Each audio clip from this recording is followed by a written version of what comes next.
listingan. Tuyo muna ko, dito magdugay-dugay. Atong sugato, ang atong Presidentes Pilipinas, dungan tatanagsikit, BBM! BBM!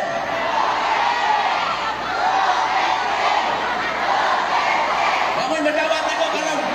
Ay mangulo.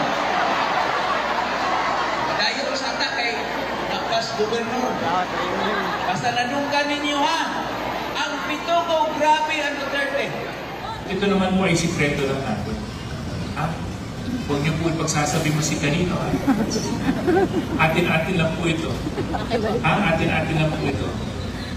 Yung iba po kasi, naakap, ang binibigay ko ay 3,000 piso lang. Kasi lang siyempre, special kayo kay Congressman J.J. Sabi ko sa inyo, atin-atin lang. Sabi ko sa inyo, atin-atin lang, pumapalakpak lang kayo eh. At dahil nga hindi po namin kayo matanggihan ni Congresswoman Ana, inisip namin, ano kaya kung dagdagan natin ng konti? Para sa ganon, mas lubos na maramdaman ng mga taga-lunsod na Lucena yung tulong ng national government. Kaya ngayon po lahat, ano ma'am, magkano matatanggap nila bawat isa? Ang matatanggap niyo po bawat isa ay 5,000 pesos. Okay? So 5,000 pesos po ang matatanggap niyo bawat isa. Inuna po natin, pinag-uusapan po natin irigasyon, ang patubig, dahil alam naman natin, ang Ilocos Norte, agrikultura talaga ang pinakamahalaga ng ginagawa, ang pinagkikitaan ng ating mga kailian. Yan ang po ang mga irrigation. Sa irrigation pa lang yan. Marami po tayong ibang idadalhin dito. Meron po tayong pagagandahin natin yung sa healthcare system natin, sa ating pagpagamot, yung mga hospital, yung specialty hospital na dati ay hanggang Manila lang, ay magdadala po tayo dito sa atin. At marami pong mga investor na gustong pumasok ngayon sa Pilipinas dahil pinaganda po natin ang investment dito sa Pilipinas. Ay siyempre hanggat maaari ay dadalhin namin lahat yan dito sa Ilocos Norte para magkaroon tayo ng trabaho, para magkaroon tayo ng mas magandang kita, para mas maganda ang lawag, para mas maganda ang Ilocos Norte. Bakit ko binabanggit ang mga national program na dadalhin natin sa Ilocos Norte? Binabanggit ko ito dahil para maipaliwanag na mabuti na lahat po ng proyekto ng national government, kung hindi po maganda ang ugnayan ng national government at saka ng local government, napakahirap po. Ang kakayahan lang namin, yung may ibang ahensya namin hanggang region lamang. Yung ibang ahensya namin ng national government, yung iba hanggang probinsya lamang. Kaya't kailangan na kailangan pa rin namin ang tulong ng ating mga local government. Ngayon, presidente ninyo ay isang Ferdinand Marcos. Palagay ko, yung pinakamadaling lumapit kay President Ferdinand Marcos ay lahat po ng miyembro ng Team Marcos.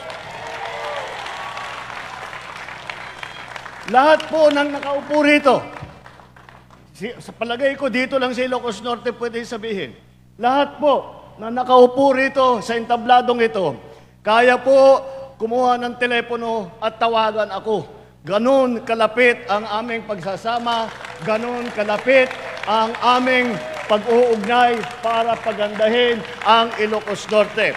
Kaya po, dagdag sa pagpili sa pinakamagagaling, sa pinakamahusay, sa pinakamasanay at pinakamagandang performance sa serbisyo publiko, bukod pa rin po ay hindi lamang sila ang magiging kakampi ninyo. Ang magiging kakampi natin ay ang buong national government na pinangungunahan ng inyong Pangulo. Maraming salamat po! Ibotos tayo! Amin na Team Marcos! Diyos tignina, kadagay amin na po. Yung, si Congressman, ano ba to? Manix Dalipe. Oo. Kinasuhan ho niya ng kasong cyber libel ang The Manila Times. Ito yung binabanggit na Oplan, Oplan Horus. Nasangkot pala ang pangalan ni ano dyan, Congressman Manix Dalipe. Oh, Ay, ano bang balita natin? Anong sinasabi? Bakit sinampahan nila ng kaso, cyber libel ito Manila Times? Kaugnay kasi ito nung isang nilathala nila na artikulo, April 23. Kailan lang din, ha? Bago lang, oh. Oo, tungkol daw sa isang leaked document na may pamagat na Mid-Election Final Campaign Sprint Action Plan o yung nga Oplan Horus. Ayun. Ito daw ay may lagdan ni Dalipe. May logo ng alyansa para sa bagong Pilipinas at sinasabing tinilakay sa pulong ng Lakas CMD noong April 22. Nako. Nung sila'y nagpulang sa Malacanang. Oho. Sinasabi sa dokumento na ginagamit daw ng kampo ni Marcos, ng Pangulo, at ng kaalyado nito ang House inquiries and legal cases mula sa drug war ng dating Pangulong Duterte hanggang sa confidential funds ni BP Inday Sara para pahinain ang kanilang team at palakasin ang alyansa ng Administrasyong Marcos. Aba. Sabi pa sa dokumento, pabibilisin ang paglilite sa impeachment ni BP Inday at ipipris ang kanilang asset. Nako. At tumutulong din sa ICC para sa pag-aresto kina Senador Bongo at Ronald Bato de la Rosa. Ayun. Ang sabi ni Dalipe sa kanyang ipinail na kaso, malicious ito. Malicious and false. Kasi hindi naman po binerify. Malisyoso at mali. Hindi daw verified yung document bago inilithala. At siya, ito pala si Dalipe ay kumakandidatong mayor ng Zamboanga City. Siya ang ngayon, majority leader. Ito ng Kamara de Representante. At Executive Vice President ng Lakas. Ganun. At ngayon pala, ang tinatakbuhan niya, mayor ng Zamboanga City. Zamboanga City. Maganda pala ang labanan ngayon nila. Oo. Well, dahil sa pangyayaring ito, ano daw ang naging partisipasyon ni Dalipe batay doon sa inilabas ng The Manila Times? Hindi binanggit yung kanyang pangalan dyan. Siya lang ang nag-file ng kaso in behalf doon sa partido. Kasi yun ang buong Kasi siya nga ang majority leader at saka siya ang Executive Vice President. Vice President ng Lakas CMD. At parang may nakita ko sumulat din siya kay Director Jimmy Santiago ng NBI. Ano yung hinihingi niya sa NBI? Na magkaroon ata din ng malalimang investigasyon ukol sa bagay na ito. Kasi itong Oplan Horus, mukhang yung The Manila Times lang ang naglabas. Aywan ko lang, sa ibang dyaryo nung araw na yon, unang lumabas ito ay mukhang yun nga lang, yung pahayagan na yon. Ayun.